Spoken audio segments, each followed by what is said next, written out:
ይኸውልህ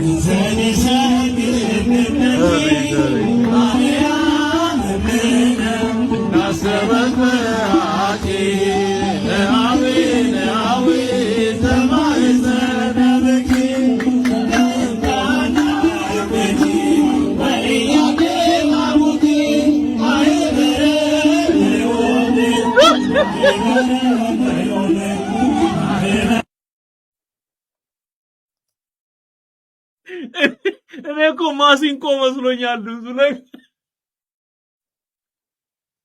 ማሲንቆ መስሎኛል። ለካ ድምፁ እሱ ሲዘገዝገው ስጋውን ሲገዘግዘው ነው ድምፅ የሚወጣው። በማሲንቆ አምሳል ይህንን ጥሬ ስጋ መድረክ ላይ ቁጭ ብሎ ይለሸልሸዋል። በቃ እነዚህ ሆዳሞች ናቸው። አሁን ወንጌል ሲሰበክ እሪ እንዴት ኦርቶዶክስ የሚል በማስረጃ ነው የማቀርብልህ። ሃይማኖት መነገጃ ሆናለች። ቢኒያም የተመለሰ የጴንጤው አላዋጣው። ጴንጤ ቋጥሯል። ጴንጤ ቋጣሪ ነው፣ አይሰጥም። ያያዘ ልደታ የሚባል አጭበርባሪ አይታችሁታል? ኮፍያ አርጉ። እንዲሁ ምን አይነት ሳቢያ ነው በእናትህ? ይኸው እንደዚህ ውሸት እኮ ያቺኛው ፓስተር ቢኒያም ሆዱ ይሄን አክሏል። ወርጭ መሮጥ አለበት። ቢኒያም መሮጥ አለበት። መጀመሪያ ሃይማኖት ከመቀየር ሆድን ቀይር። ቢኒያም ሆድን ቀይር። መጀመሪያ ሩት ወርጭን አጥፋ። ያንተ ወደ ኦርቶዶክስ መጣስ ምን ያደርግልናል? ያ ሁሉ ሌባ ነው የምላቸው። አሁን ይሄን ላመጣው የፈለኩ አንድ ፓስተር ወደ ኦርቶዶክስ መጣ ብሎ የሚዘምር ደንቆሮ ተከታይ እያየን ነው። ምእመኑ የሚነካው የማይነካው አለ። ሁሉም ስለዚህ ሁሉ በአግባብና በስርዓት ነው ማለት። አርፋችሁ ተማሩ። ካሁን በኋላ አባ ይፍቱኝ የሚለው ብሎክ አድርግልኝ ብሎ ቀጥታ አባ ይፍቱኝ የሚል ካለ ብሎክ አድርግ። 20 ጊዜ አይነገራችሁ። በኋላ አንድ ላይ ትደረጋላችሁ።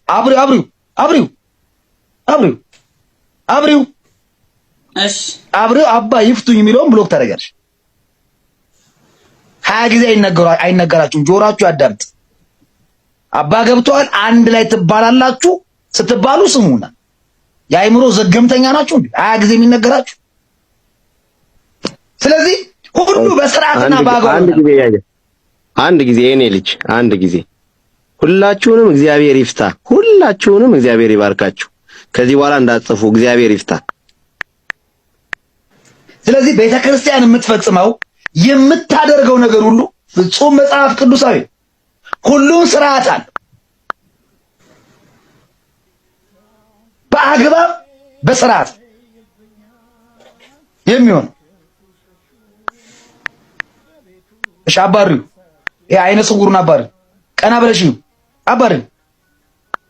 አዎ መቅዲ የምትባል አንድ ከንቱ አባሪያት እቺ የሆነች ዳፍንታ አስመሳይ ምን አገባሽ ውራጅ። እየመጣችሁ እዚህ አታሾክሽኩ። የእፉኝት ልጆች፣ የመናፍቃን የግብር ልጆች፣ ስንዴ አበጣሪዎች፣ ገለባ አበጣሪዎች፣ እድሜ ዘመናችሁን ቱሽ የምትሉ ከመናፍቃን ቂጥም አትለዩ። ቤተክርስቲያንን ከሚወጉ ጋር የምትቆሙ ወራዶች፣ አስመሳዮች። ይህን ጊዜ አንድ የምትወጂው ጋለሞታ መናፍቃን ቀሚስሽን ያነሳሽለት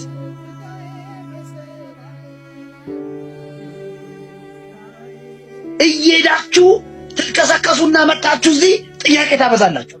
እየተርመጠመጣችሁ ከመናፍቃን ጓሮ እንጫውን የምትሳደቢ ሰው አይደለሽ። እኔ የምሳደብ ሰው ነኝ ምናምን ጋለሞታ። እንዲህ አይነት ሰዎች ናቸው ቤተክርስቲያን የሚያስጠሉ አስመሳዮች።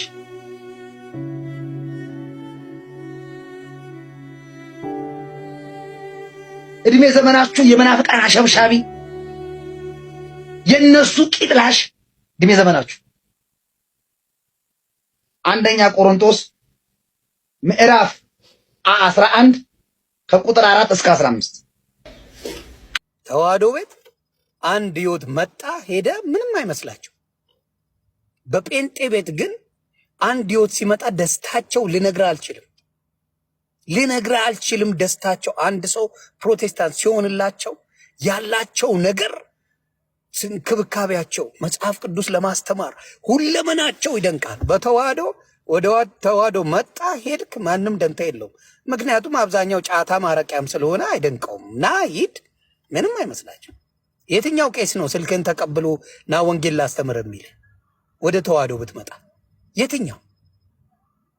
የትኛው ነው መጽሐፍ ቅዱስ ላስተምር ብሎ ወደ ኦርቶዶክስ ቢመጡ ሰዎች የሚያስተምራቸው? የትኛው ሰው? የቱ? ኖባዲ ኬርስ። ቢኒያም አልተመቸውም። ጴንጦች የለም ኮይን ገንዘብ የለም አይሰጡ የለም። ገና ብዙ ፓስተሮች ወደ ኦርቶዶክስ ይመጣሉ። እነ ያያ ዘልደታ የተባሉ ካድሬዎች ፓስተር መጣ ሄደ እያሉ ይዘምራሉ። ያያ ዘልደታ እንዲህ ሃይማኖተኛ ይመስልሃል ወይ? ገንዘብ አለ ኦርቶዶክስ ውስጥ፣ ብር አለ ኦርቶዶክስ ውስጥ፣ ዘረፋ አለ ኦርቶዶክስ ውስጥ። ኦርቶዶክስን አድነው በመብራት መጥተው የሚገቡባት አምኗት አይደለም።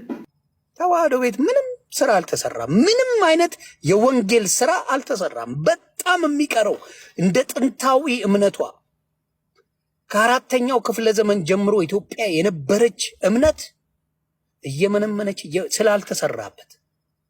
አልተሰራበትም። ጴንጤ ጠላት ነው በማለት ከእንግዲህ በኋላ የሚሰማ የለም። ጴንጤ ጠላት ነው፣ የማርያም ጠላት ነው ብላችሁ ነበር የምትሰብኩት። ማርያምን እንደ ጴንጤ የሚወድ የለም። ፈጣሪ ምስክሬ፣ ማርያምን እንደ ጴንጤ የሚወድ የለም። ማርያምን የማይወድ ቅድስት ድንግል ማርያምን የማይወድ ጴንጤ አይደለም፣ የለም። አንድ ጴንጤ አምጣና ማርያምን ብትጠይቀው በጣም ነው መወዳት የጌታዬ እናት ናት ይላል። ኤኒ ጴንጤ ይላል። አንድ ፕሮቴስታንት አምጥተ ማርያምን ትጠላለህ ብትለው በፍጹም ቅድስት ድንግል ማርያም የክርስቶስ እናት በጣም ነው መወዳት ይላል። ግን እነሱ ጋር አታማልድም ነው የሚሏት። ተሰው መውደዱ አለ፣ ፍቅሩ አለ። ግን በተአምር ከዛ ውጪ ስለ ቅድስት ድንግል ማርያም ክፉ አይናገሩ። የተሰበካችሁት ግን ምንድነው? ጴንጤ ማርያምን የማርያም ጠላት ነው ብለ መናፍቅ ነው ተብለ ተነግሮሃል።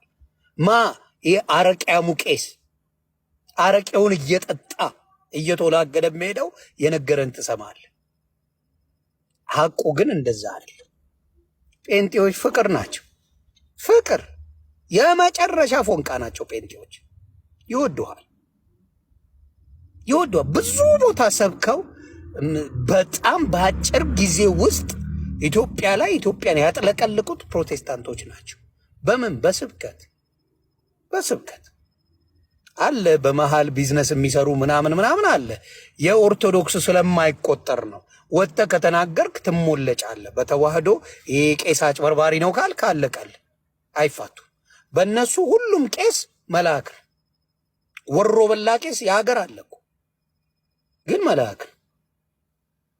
በጴንጤ ግን መጥፎ የሚሰሩትን ያጋልጣሉ፣ አውጥተው ይናገራሉ። እነ ኤርሚያስ ዝም አይልም።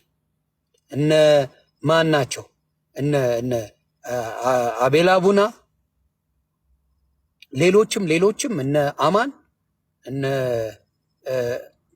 ሃኔር፣ ሌሎችም ወንድምናቶች ዝም አይሉ። ኧረ አይሰሙም። ሌቦች ናቸው እንዳትከተሏቸው ያጭበረብራሉ ብለው ይናገራሉ። እኛ ቤትም ይናገራል። አጭበርባሪዎቹ ምረታብ እዚህ ጋር ተሳስተሃል፣ እዚህ ጋር መልካም ነው ያረከው ካልከው ኮረንቲ ነው የሚያዘው። የኦርቶዶክስ ጠላት ነው የምትባለው። ዘበነ ስለ ዶሮ ብልት መጽሐፍ ይዞልህ ሲመጣ እውነቱን ነው የምትለው። የዶሮ ሚስጥር ብሎ ይዞ ሲመጣ ስለ አንድ ዶሮ ታሪክ አላት ብሎ ሊሰብክ ሲመጣ መጽሐፍ ይዞ እውነት ነው ትላለህ። እውነት ነው እንዴ ትናገራቸው፣ እሳቸውማ ልዩ ናቸው ትላለህ። አየህ፣ ቆም ብሎ ማሰብ። ወንጌል ማን ነው? ወንጌል ክርስቶስ ነው። ሌላ ወንጌል የለም።